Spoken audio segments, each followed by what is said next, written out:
Splatoon, probably one of the most unique third-person shooters out there, where you get to battle out in matches as a kid who can turn into a squid and vice versa.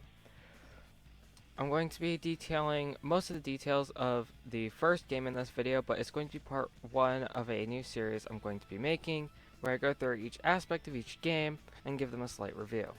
This video is going to be split up into different parts. The first part is going to be detailing the development history of the first game, and then after that, I'm going to be going over.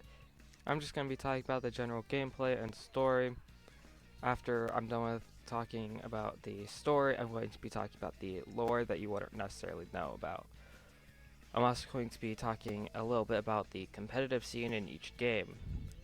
Now, without further ado, let's jump into the first part.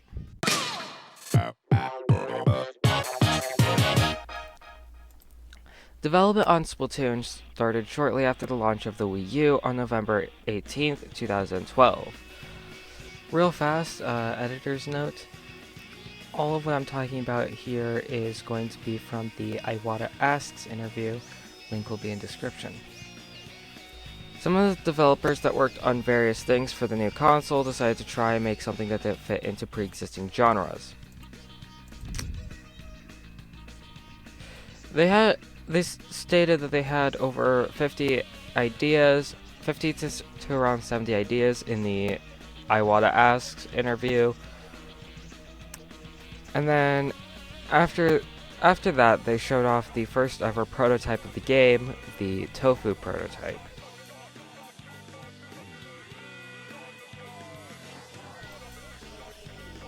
This prototype was extremely simple. It didn't show anything. It didn't even have characters. It just had teams of 4 blocks shooting at each other, and then they could just hide in their own ink. Fun fact, the way that things were displayed were actually opposite of how they are in the full game. The gamepad showed the general gameplay, and then the TV showed the map. As one of the directors for the game stated, the first point was the idea of hiding. The map screen at this time was kind where you could simply look at the 3D environments from a top-down perspective. So when the tofu slid on top of the ink, it blended in, so you couldn't see it. Since in a 3D map you could still see the tofu even if they were on top of their own ink, the developers added in a special type of movement where they were invisible. This would later be the option to turn into a squid mid-combat. At this point, they needed actual characters because, as they say, tofu isn't that easy to sell. So, one of their ideas was using Mario characters, but they decided to opt out of that because it didn't fit their original envisionment of the game. So they decided to switch over to rabbits. One of their reasons for switching over to rabbits was because they were white, so it was easy to tell if they were inked, and also because of their long ears, it was easy to tell if they were moving around on the map. But still, no one was fully satisfied with using rabbits, and it just led to people asking, why are the rabbits shooting ink? Which is a question that furries are more than willing to answer if you just ask them. So they had to take the rabbits out of the game and had to start brainstorming for new ideas for characters that would logically shoot out ink. They actually got to squids around shortly after that, and one of the first designs for the squid people was actually just a squid that walked on 2 legs, or 4 legs. But people didn't seem to like this that much, and they weren't that fun to play as. Some people tried to suggest other sea creatures like a sea angel or sea slug, but since they already decided on the cursor looking like a squid, they thought that being a squid was the right option to go into.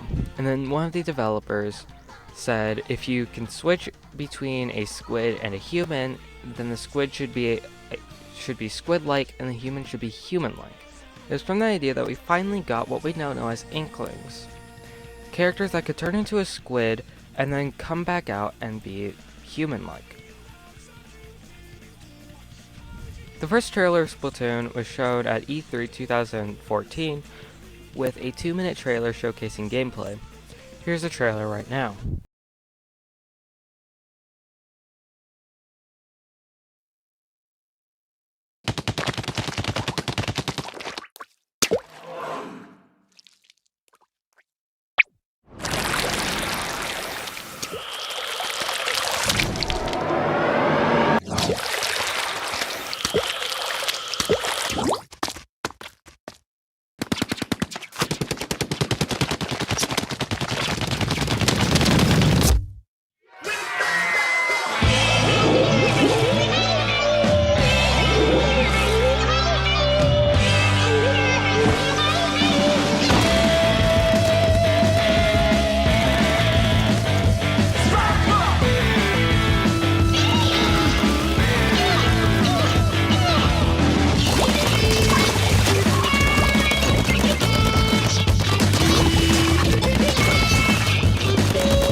According to the developers of the game, it was only 10% done when it was shown at E3 2014. All they had was a single stage and a mock-up of the entire sequence, and within 10 months to the game's deadline, they made all of the stages and weapons. The game then finally released on the 20th of May 2015 to great success and becoming one of the best games on the Wii U.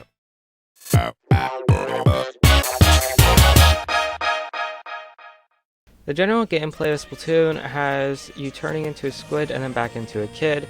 While in kid form, you can shoot ink out of various weapons that you can collect throughout the game. And during squid form, you can swim in your own ink and then refill your ink tank. Players can equip various weapons throughout the game, such as paint rollers, buckets, and then paint guns. There's also sub-weapons that are in the game that are deployable objects such as projectiles and walls. There's also specials that can range from something like giving you full invincibility for a few seconds and then shooting a giant missile into the sky to crash down onto a specific spot in the stage. Every weapon comes with a kit that comes with a preset special and sub-weapon. The clothes the player wears also give special effects to the player, such as more speed or more damage or more defense. The main multiplayer mode is Turf War that has 2 teams of 4 running around painting the ground with their own ink. Whichever team has the most turf covered in their color wins. This gameplay makes the game very accessible to players who have never played many shooters before or just aren't that good at competitive games. This was perfect for the game because almost everyone could just pick up the game and understand it within 10 minutes of playing. Although Turf War does have a major issue when it comes to the only last 30 seconds of the game matter, which means whatever you do in the first minute and a half or 2 minutes and a half doesn't really matter at all, because it's easy enough to paint almost half of the stage within those last 30 seconds. Speaking of Turf Wars, there were also Splatfest, which had people picking 2 teams to pick to battle it out against in Turf Wars. Some of the teams were like Ketchup and Mayo, stuff like that. There were even some crossover Splatfests like SpongeBob and Patrick, stuff like that. There's also various ranked modes in the game for people who want to play more competitively against other players without any of the flaws that were previously mentioned about Turf Wars. One of the first ranked modes to be added in Splatoon was Splat Zones, which was just kind of like, it was similar to Turf War, but with more of King of the Hill type gameplay, if you've ever played any other shooter. It had players trying to claim a specific zone in their own ink to gain points. If you get 100 points, you win. If the timer runs out before a team is able to get 100 points, then whichever team has the most points wins. Every time the other team claims a zone, you get a penalty, which is just like a few points that you have to get down before you can start collecting normal points again. These penalty points mean absolutely nothing to your score. One of the other ranked modes that was added in later was Tower Control, which has every team trying to get the tower into the opposing team's base. This mode also has a similar point system to the one in Splat Zones, except it doesn't have the penalty system. The reason for that is because if you get the tower into the opposing team's base, then that's kind of like a penalty all in itself. No penalty is really needed in this mode. The final ranked mode to get added into Splatoon 1 was called Rainmaker. This one was kind of similar to Tower Control, but instead of the objective being a tower, it is a weapon that the players can grab and try to get onto the pedestal. This one would have a slightly long charge up time and when fired, it would give out the Inkzooka projectile. Now, onto the competitive side of Splatoon 1. I don't know much about this, so I'm just going to talk about everything that's broken or was broken in Splatoon 1. Number 1 was damage up. This ability was a must-have for certain weapons, mainly used on weapons like Bamboozler, because it was able to get a fully charged shot to deal 99 damage, which if the If the opponent had any type of damage beforehand, it would have died instantly. So it was kind of broken, and also a tap shot could just kill them instantly. The only counter to this ability was defense up. And then there was quick respawn, which this ability allowed people to respawn really fast to get back into the action. And this was often ran with stealth jumps so that players could safely jump back into the action. And then finally we have specials. You know what this is about. Kraken and Bubbler gave full invincibility for a few seconds. This gave a huge buff to certain weapons like Custom Blaster and Octobrush. This also helped the mini Splatling. I forgot which kit it was, but it also had Bubbler. And the mini Splatling's charge was also practically non-existent. So this made that kit just OP. And then Ink Strike was incredible, synergized with Echolocator, allowing for cheap and easy potshot kills. And then that's all for the competitive scene that I know personally. So let's go to the next part.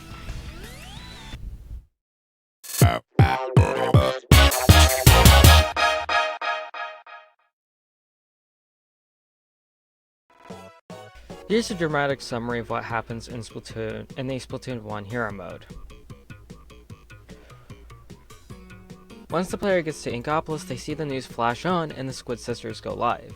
News comes out that the Great Zapfish has gone missing. The Great Zapfish was used to power the entire city.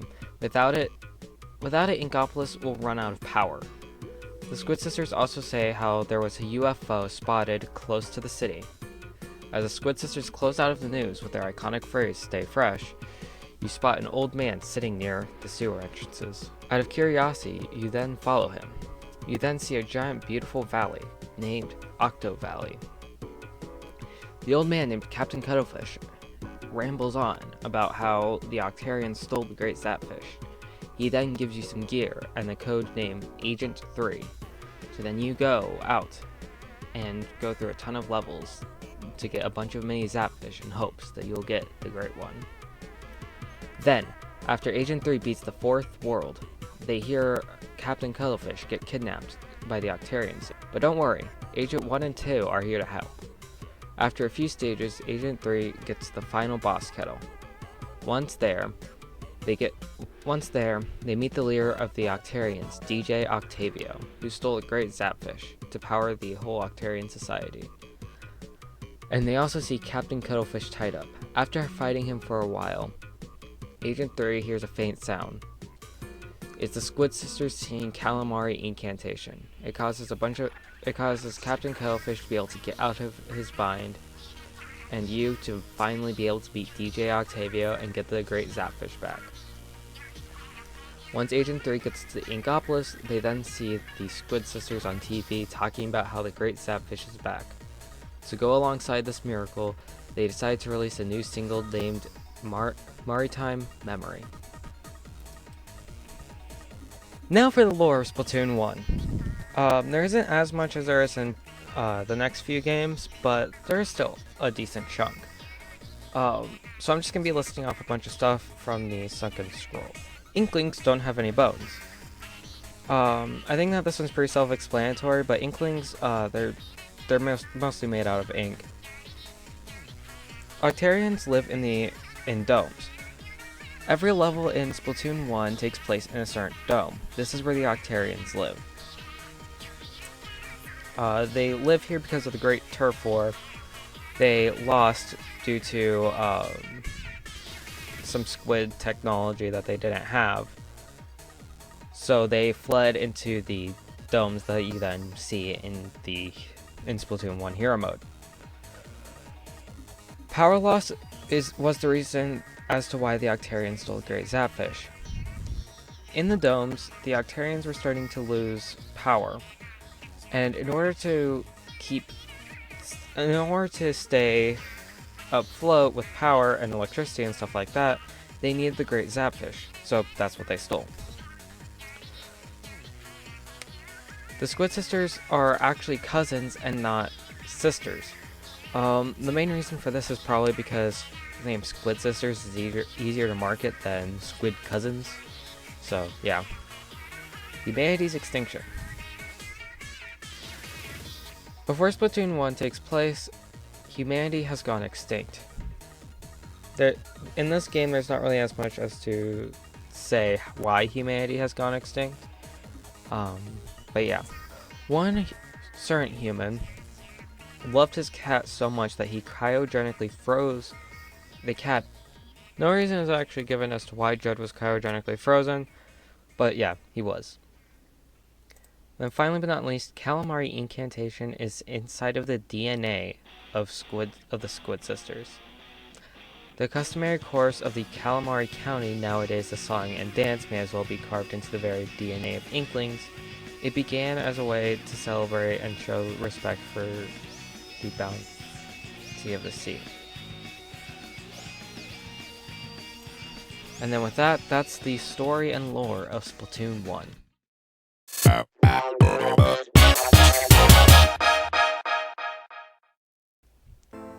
This game was an amazing start to what would become one of Nintendo's best series. It had a good amount of content that appealed to most people. For example, if you're a casual player, you can focus on turf wars and the single player aspect of the game. But if you enjoy more competitive style games, you can play one of the 3 ranked modes. But some of the modes aren't really that well designed, like I said before. We all know the major flaw of turf war, where only the last 30 seconds matter, but most of the other modes have major flaws too. Like for example, in Rainmaker, it's way too easy to stall the timer. But with that aside, it's still pretty solid. Splatoon does have probably one of the best single players in any shooter ever in the entire genre. All of the levels are designed really well and are really fun to play, but in this game, while it is fun, unfortunately some of the levels blend in together because their environments are just too similar. With all of that, Splatoon 1 is still a really solid game. It's around 7.8 out of 10. Too much ink.